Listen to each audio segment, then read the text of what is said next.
Varicose veins కి సరైన చికిత్స కోసం సంప్రదించండి ఎవిస్ హాస్పిటల్. అందరికీ నమస్కారం. నా పేరు మాధురి. మీరు చూస్తుంది సుమన్ టీవీ నెట్వర్క్. ఈ రోజు మనతో పాటు ఉన్నారు ప్రముఖ జ్యోతిష్య వాస్తు పండితులు నానాజీ పట్నాయక్ గారు. నమస్కారం గురువు గారు. శ్రీమాత్రే నమః. గురువు గారు, చాలా మందికి ఒక సందేహం ఉంటుందండి. అంటే ఆ భక్తిలో రెండు రకాలుగా కనిపిస్తూ ఉంటుంది. ఒకళ్ళు ఏంటంటే భక్తి అంటే దేవుడికి పూజలు పునస్కారాలు అన్ని చేసేస్తూ ఉంటారు. ఇంకొకళ్ళు అంటే భక్తి అంటే మనసులో ఉంటే చాలు, చూపించుకోవాల్సిన అవసరం లేదని కొంతమంది అంటారు. అసలు ఈ భక్తి ఎలా ఉంటే మనకి ఫలితం వస్తుంది అంటారు? మీరు అన్నట్టుగా ఫస్ట్ అడిగిన దానికి నేను సమాధానం చెప్పి నేను తర్వాత పూర్తిగా వివరిస్తాను. ఎలా పూజ చేస్తే అసలు ఫస్ట్ దేవుడు ఫలితం ఇస్తాడో కూడా చెప్తాను చాలా క్లియర్గా.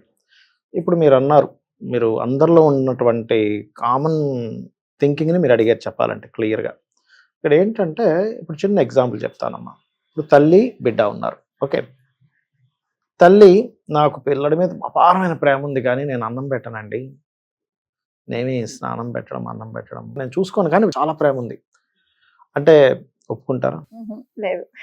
అలాగే తల్లిదండ్రుల మీద నాకు చాలా ప్రేమ ఉంది కానీ నేను వాళ్ళకి రూపాయి పెట్టనండి, ఎందుకు ఫుడ్ పెడితేనే ప్రేమ ఉన్నట్ట, నేను పెట్టను కానీ but I have lot of love in my heart అంటే ఒప్పుకుంటావా? అరే నీ ప్రేమ అంటే నువ్వు చూసుకోవాలరా అంటావు. అవునా? అట్లాగే నీ ప్రేమని వ్యక్తపరుస్తున్నావు, నీ భక్తిని వ్యక్తపరుస్తున్నావు. వ్యక్తపరచడం భక్తి ఉండడం టూ డిఫరెంట్ థింగ్స్. భక్తిని ఉపచారాలు చేసి వ్యక్తపరుస్తున్నాం.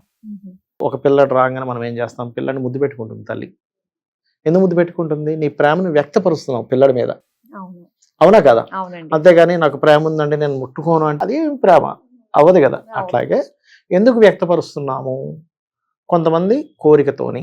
మనకి మహాభారతం యొక్క భగవద్గీతలో శ్రీకృష్ణ పరమాత్మ చాలా స్పష్టంగా చెప్పాడు, ఆర్తులు, జిజ్ఞాసువులు, అర్ధకాములు, జ్ఞానులు 4 విధములైనటువంటి భక్తులు నన్ను ఆశ్రయిస్తున్నారు. అంటే కొంతమంది ఆర్తితో, జిజ్ఞాసతో, అర్ధకాముల కోసము, జ్ఞానంతో. మనం యాక్చువల్గా వీటిలో ఏది బెస్ట్ అంటే జ్ఞానంతో చేయాలి. ఎలాంటి జ్ఞానంతోని? ఇప్పుడు చూడండి, బాడీ ఉంది, మన బాడీ ఉంది, ఈ కళ్ళు చూస్తున్నాయి, ఈ చెవులు వింటున్నాయి, లోపల డైజెషన్ సిస్టమ్ మొత్తం పనిచేస్తుంది. ఇదంతా ఎట్లా పనిచేస్తుంది అంటే మీకు లలితా సహస్రనామాలు విన్నట్లయితే తెలుస్తుంది చాలా స్పష్టంగా. ఒక్కొక్క చక్రంలో, షట్చక్రాల్లో ఏ ఏ దేవతలు ఉన్నారు, వాళ్ళు ఎలా నడిపిస్తున్నారు అనేటువంటిది. ఎందుకంటే ఇదే ఆర్గన్స్ మనిషి మరి మరణించిన తర్వాత ఎందుకు పనిచేయట్లేదు? ఆర్గన్స్ అన్నీ బాగానే ఉన్నాయిగా, ప్రాణం లేకపోయేసరికి పనిచేయట్లేదు. అంటే ఏంటి, లోపల నీకు తెలియకుండానే ఒక్కొక్క ఇది పనిచేస్తూ ఉంది. నీ ప్రతిదీ కూడా అనుకుంటున్నావు ఏదో నేను చేస్తున్నాను, ఏదో నడుస్తున్నాను, ఏదో చూస్తున్నాను, ఏదో మాట్లాడుతున్నాను అనుకుంటున్నావు. కాదు, లోపల ఆ శక్తి, ఆ పరమాత్మ మనల్ని నడిపిస్తున్నాడు. ఇంకా చిన్న ఎగ్జాంపుల్ చెప్తాను చూడండి నేను మీకు. మీరు ఉదాహరణకి ఏ కన్యాకుమారికో వెళ్ళారు అనుకుందాం. ఉదాహరణ మీరు ఒక్కరే వెళ్ళారు, మీ పర్సు పోయింది, అక్కడ మీ మనీ ఎక్కడో సంథింగ్ మిస్ అయిపోయింది. మిమ్మల్ని ఎవరో గుర్తుపెట్టారు, చూసేవండి మీరు పలానా యాంకర్ కదా, చాలా టీవీస్లో చూసాను, బాగా యాంకరింగ్ చేస్తారు మీరు పలానా కదా. అవునండి. అరే ఏమిటి ఇక్కడికి వచ్చారు? ఏంటంటే ఇట్లా వచ్చానండి, నా పర్స్ పోయింది, ఏం చేయాలో అర్థం కావట్లేదు, నా ఫోన్ కూడా అందులోనే ఉందని. కానీ వెంటనే వాళ్ళు తీసి ఒక ఆవిడ మీకు ఒక 20,000 ఇచ్చింది. అయ్యో పర్లేదు మేడం, భలేవారు, మిమ్మల్ని ఎన్ని ఛానల్స్లో చూస్తాం, మీరు వెళ్ళంగా నాకు రిటర్న్ ఇచ్చేసేయండి. మీరు వచ్చేసారు, మీ ఇంటికి మీరు వచ్చేసారు. తర్వాత ఆవిడ మీ ఇంటికి వచ్చింది ఒకరోజు. అప్పుడు మీరు ఎట్లా చూస్తారు ఆవిడని? లైఫ్ లాంగ్ మీరు ఆవిడని గుర్తుపెట్టుకుంటారు. అసలు ముక్కు తెలియదు, ముఖం తెలియదు, నాకు ఒక 20,000 ఇచ్చింది, జస్ట్ టీవీలో నన్ను చూశాననే దీంతో. మరి అలాంటప్పుడు ఎవ్రీ సెకండ్ మనకి చేస్తూనే ఉన్నాడు భగవంతుడు, మన యోగక్షేమాలు చూస్తూనే ఉన్నాడు. మరి ఆయనకు మనం ఎంత కృతజ్ఞత కలిగి ఉండాలి. సో పూజ చేయడం అనేటువంటిది కృతజ్ఞతతో చేయాలి. పంచోపచార పూజ, గంధం, పుష్పం, ధూపం, దీపం, నైవేద్యం, ఆఖరిలో హారతిస్తాం. జస్ట్ ఎంతసేపు 10 నిమిషాలు పట్టదు. అంటే నువ్వేం చేస్తున్నావు అంటే కృతజ్ఞత లేనివాడు అయిపోతున్నావు పూజ చేయకపోతే. ఎందుకు పూజ చేయాలంటే నీకు కృతజ్ఞత లేకుండా అయిపోతున్నావని. మీకు ఎవరైనా మాస్టర్ ఏదైనా నేర్పించారు, ఏదైనా చేశారు, నువ్వు కనీసం చిన్న పెన్ ఇస్తే థ్యాంక్స్ చెప్తాం అమ్మా. మనం ఓ బ్యాంక్కి వెళ్ళి ఏదో రాస్తున్నాం, అయ్యో పెన్ లేదు, పెన్ ఇవ్వడానికి థ్యాంక్స్ అంటున్నాం మనం. మరి నువ్వు చిన్న పెన్ ఇచ్చిన థ్యాంక్స్ చెప్తున్నప్పుడు నువ్వెంత కృతజ్ఞతను ఆవిష్కరించాలి ఇక్కడ. అందుకని పూజ చేయాలి, తెలుస్తుంది. Yeah exactly. కాకపోతే ఇంకోటి ఏంటంటే అండి, ఇప్పుడు మనకి ఎవరైనా సాయం చేసినా ఏమున్నా కూడా మన కంటికి కనిపిస్తూ ఉంటారు కదా. మరి భగవంతుడు అన్నట్టు కంటికి కనిపించ, అన్ని కంటికి కనబడాలని రూల్ లేదు కదా. గాలి కంటికి కనిపించట్లే కానీ తెలుస్తుంది, సెన్స్ కి తెలుస్తుంది. అన్ని కంటికి కనబడాలని రూల్ లేదు కదా. కొన్ని కంటికి కనబడవు. ఇప్పుడు తరంగాలు ఉన్నాయి, ఫోన్ నుంచి వచ్చే తరంగాలు కంటికి కనబడాలని రూల్ లేదు, కానీ గాల్లో అలాగ మీకు వీడియో వచ్చేస్తుంది, వాయిస్ వస్తుంది, అన్నీ వస్తున్నాయి. అన్నీ కంటికి కనబడాలని రూల్ లేదు. కంటికి కనబడనటువంటి శక్తులే మనం రూల్ చేయగలుగుతాం. ఎందుకంటే అంత సూక్ష్మంగా ఉండగలగాలి. అంత సూక్ష్మంగా ఉంటేనే అది నడిపించగలుగుతుంది. ఇప్పుడు ఈ బాడీ మొత్తం సెల్స్ యొక్క ఇదే కదా, సెల్ అంత చిన్నగా ఉంటుంది, అసలు కంటికి కనబడినంత చాలా చిన్నగా ఉంటుంది. కానీ అవన్నీ కాంబినేషనే ఒక స్ట్రక్చర్ తయారవడానికి కారణం కదా. అలా ఏంటంటే ఇది అయితే ఇందులో చాలామందికి ఏంటంటే మేము అనేకమైనటువంటి పూజలు చేస్తున్నామని కానీ మాకు ఫలితం రావట్లేదు అంటారు.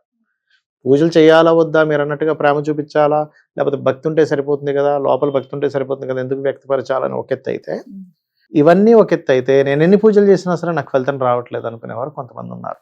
ఎందుకు రావు అంటే ఒకటే సింపుల్, మీరు పూజ చేసేటప్పుడు మీ మనసు అక్కడ ఉండట్లేదు, కేవలం కోరిక మాత్రమే ఉంటుంది.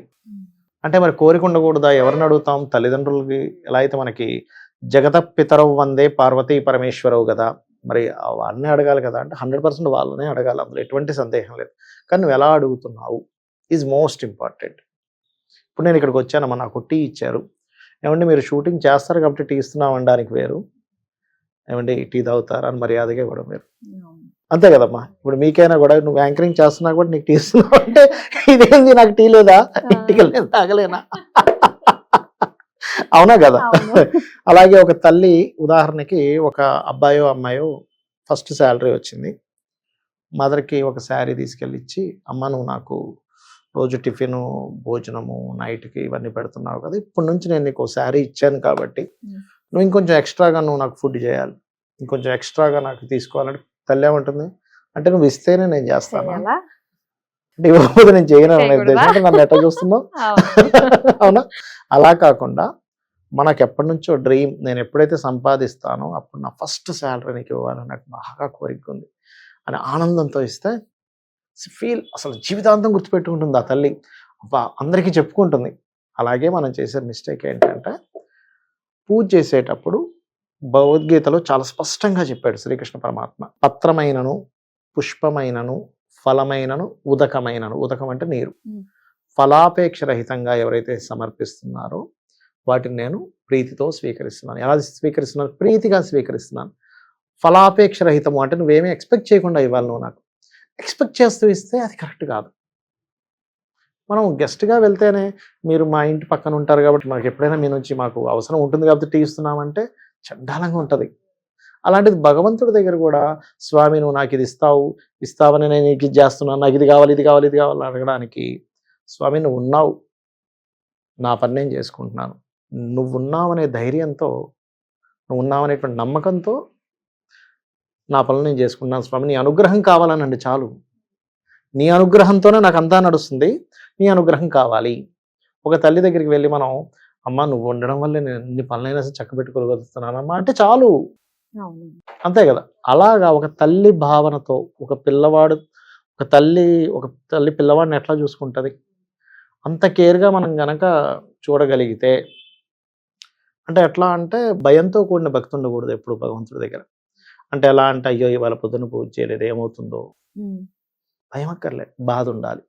అంటే ఎలా అంటే పిల్లవాడికి వాళ్ళ ఉదాహరణకి మీరు క్యారేజీ కడతారు, పిల్లడికి పొద్దున్నే మీరు నిద్ర లేవడం లేట్ అయ్యో ఏదో బ్రెడ్ ముక్క ఇచ్చి పంపించేశారు, కానీ మీకు తల్లికి లోపల ఎక్కడో తిరుగుతూ ఉంటుంది, అయ్యో బ్రెడ్ పెట్టాను వాడికి రోజు ఏదో ఒక టిఫిన్ పంపిస్తాను, మంచి క్యారీ చేస్తాను, ఇవాళ వాడికి కడుపు నిండింది లేదో కడుపు నిండలేదని ఉంటుంది. ఇంటికి రాగానే గబగబారే నువ్వు మధ్యాహ్నం ఏం తినలేదురా, నువ్వు ఇది ఫస్ట్ తినంటూ. అలాగే దేవుడి విషయంలో కూడా అయ్యో ఈ రోజు నేను చక్కెర పొంగల్ పెట్టాల్సిందే అంటే స్వామివారికి నేను ఇది చేసి పెట్టాలనే భావంతో ఉండాలి, నేను ఇలా ఉపచారాలు చేయాలనే భావంతో ఉండాలి. అది కూడా మీరు పూజ ప్రారంభించగానే అమ్మవారు వస్తుందమ్మా అక్కడికి, స్వామి అయితే స్వామి, అమ్మవారు అయితే అమ్మవారు ఖచ్చితంగా వస్తారు అక్కడికి. మీరు చేసే పూజను అలా చూస్తూ ఉంటారు. చేసే విధానంలో మీరు ఏవేవైతే ఉపచారాలు చేస్తుంటారో సరైన విధానంలో చేయట్లేదు, భక్తి శ్రద్ధ నమ్మకము లేదు, ఏదో చేస్తున్నారు, అస్సలు స్వీకరించరు. భక్తి శ్రద్ధతో గనక మీరు చేసినట్లయితే, భావనతో అంటే అక్కడ ఉన్నది అమ్మవారు ఉందనే భావనతో కనుక చేసినట్లయితే 100% స్వీకరిస్తారు. ఒక చిన్న పిల్లవాడు ఇలా బుడిబుడి అడుగు వేస్తున్న పిల్లవాడు నోట్లో అమ్మ నోట్లో పెడితే ఎంత ముద్దుగా తింటది, అరే వీడు నాకు తినిపిస్తున్నాడు రా అని అట్లా స్వీకరిస్తుంది అమ్మవారు. సో అట్లా చేయాలి. నిజంగానే ఎవరికైతే ఉంటుందో ఏదో చేశాం కదా చెయ్యాలి అన్నట్టుగానే చేసేస్తూ యా ఉంటాం. ఎగ్జాక్ట్లీ, కానీ మీరు చెప్పిన దాన్ని చూస్తుంటే మనలో అంటే మన ఫ్యామిలీ మెంబర్ కదా, మెంబర్ అన్నట్టుగా చేయాలి, మన ఇంటి పెద్ద పెద్ద అన్నట్టుగా చేయగలగాలి.